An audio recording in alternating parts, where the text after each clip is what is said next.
KPK telah mengirimkan surat pemanggilan kedua kepada Gubernur Papua Lukas NMB yang tidak hadir memenuhi panggilan pertama untuk pemeriksaan kasus korupsi yang diduga melibatkan dirinya. KPK berharap Lukas kooperatif untuk datang dalam pemanggilan kedua pada Senin depan untuk perkembangan informasi terkini dan juga kemudian kasus OTT Mahkamah Agung yang dilakukan oleh KPK pada Kamis kemarin, tepatnya di Jakarta dan juga di Semarang. Kita akan tanyakan kepada juru bicara KPK Ali Fikri yang saat ini sudah tersambung melalui telepon. Selamat siang Mas Ali. Selamat siang Mbak Suni. Ya Mas Ali, kita dapat informasi terkini ya bahwa Hakim Agung Sudrajat Dimyati telah hadir di gedung KPK. Apakah betul demikian? Iya, betul. Jadi informasi yang kami peroleh dari teman-teman, tersangka SD selaku Hakim Agung telah datang menyerahkan diri ya ke Gedung Merah Putih KPK. Tentu patut kita apresiasi dan hargai karena sebagaimana yang sudah disampaikan kami tadi pagi di konferensi pers, kami berharap 4 orang yang telah ditetapkan sebagai tersangka kemudian dapat hadir di Gedung Merah Putih KPK dan segera dilakukan pemeriksaan oleh tim gitu ya, sehingga para tersangka pun bisa menyampaikan apa yang ia ketahuinya secara langsung di hadapan tim penyidik KPK. Kalaupun kemudian ada bantahan-bantahan dari para tersangka juga diberi kesempatan di situ untuk menjelaskan seperti apa yang kemudian menjadi bantahannya begitu. Ya, Mas Ali, apakah Sudrajat Dimyati ini juga akan ditahan karena sudah ada 6 orang yang ditahan di tempat yang berbeda? Iya, tentu mengenai upaya paksa penahanan sepenuhnya menjadi kewenangan penyidik untuk menganalisis dan menilainya nanti ya setelah pemeriksaan dilakukan begitu ya. Karena memang untuk melakukan penahanan itu kan ada 2 syarat ya, syarat subjektif maupun syarat objektif, ya, di mana syarat-syarat objektif misalnya tentang ancaman hukumannya, kemudian syarat subjektif apakah ada peluang dia akan misalnya melarikan diri, peluang menghilangkan barang bukti, peluang mengulangi perbuatan pidananya misalnya seperti itu. Ini tentu menjadi penilaian nanti setelah dilakukan pemeriksaan. Pasti nanti kami akan update perkembangan, kami akan sampaikan seperti apa nanti perkembangan dari pemeriksaan ya pihak yang menyerahkan diri atau datang ke Gedung Merah Putih KPK ini. Baik, untuk hari ini materi pemeriksaannya apa saja? Fakta-fakta apa yang ingin digali?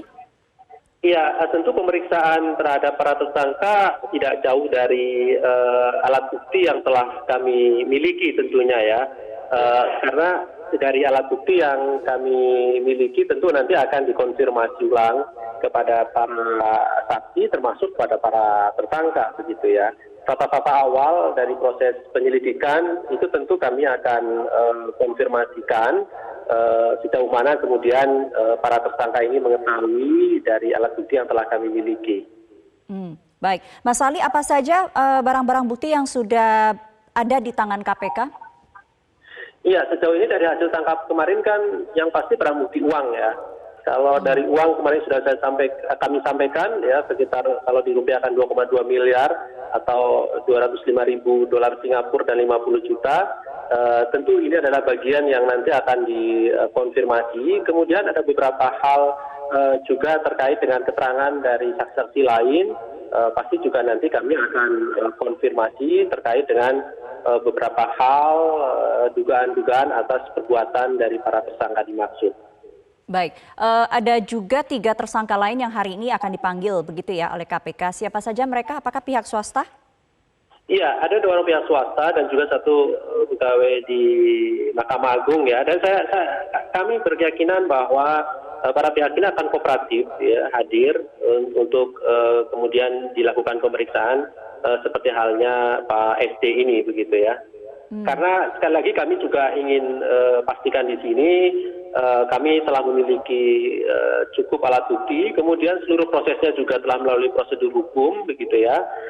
Kalaupun nantinya dalam perkembangannya akan diuji, ya tentu kami persilahkan ya, karena ada mekanismenya misalnya pra peradilan gitu ya. Karena tadi pagi kami juga membaca di beberapa pemberitaan ada pihak yang misalnya merasa tidak tahu menahu dengan peristiwa dugaan pidana yang dilakukannya, misalnya seperti itu gitu ya. Tapi harapannya dengan kooperatif mereka hadir juga nanti akan menerangkan di hadapan penyidik dengan jujur apa yang diketahuinya, sehingga nanti justru ada analisis dan penilaian-penilaian tersendiri dari tim penyidik KPK di dalam upaya penyidikan ini. Baik, Mas Ali, apakah OTT ini memang berdasarkan laporan masyarakat kemarin atau memang sudah lama KPK mengendus adanya dugaan korupsi ini atau dugaan gratifikasi ini? Iya, Mbak Sumi, hampir semua perkara yang ditangani oleh KPK itu berasal atau berawal dari adanya laporan masyarakat ya, termasuk juga kegiatan tangkap tangan yang dilakukan oleh KPK ini berawal dari laporan masyarakat yang masuk ke KPK, yang dilakukan verifikasi, telahan, begitu ya, kemudian dilakukan pengayaan informasi sehingga kami menemukan ada dugaan peristiwa pidana ya, dalam hal ini adalah penyerahan sejumlah uang, sehingga kami tidak lanjuti dan menangkap para pihak-pihak yang bisa dipertanggungjawabkan secara hukum nantinya. Seluruh prosesnya dilakukan dalam penyelidikan secara tertutup, begitu ya, karena dalam proses penyelidikan itu ada dua, secara terbuka dan secara tertutup. Kalau secara tertutup tentu tidak dilakukan pemanggilan-pemanggilan, tetapi kalau penyelidikan secara terbuka itu dengan teknik dilakukan pemanggilan-pemanggilan untuk pemeriksaan ya di hadapan tim penyelidik. Nah, dalam OTT semacam ini tentu kami melakukan penyelidikan tertutup sehingga tidak dipublikasikan kegiatannya. Baik.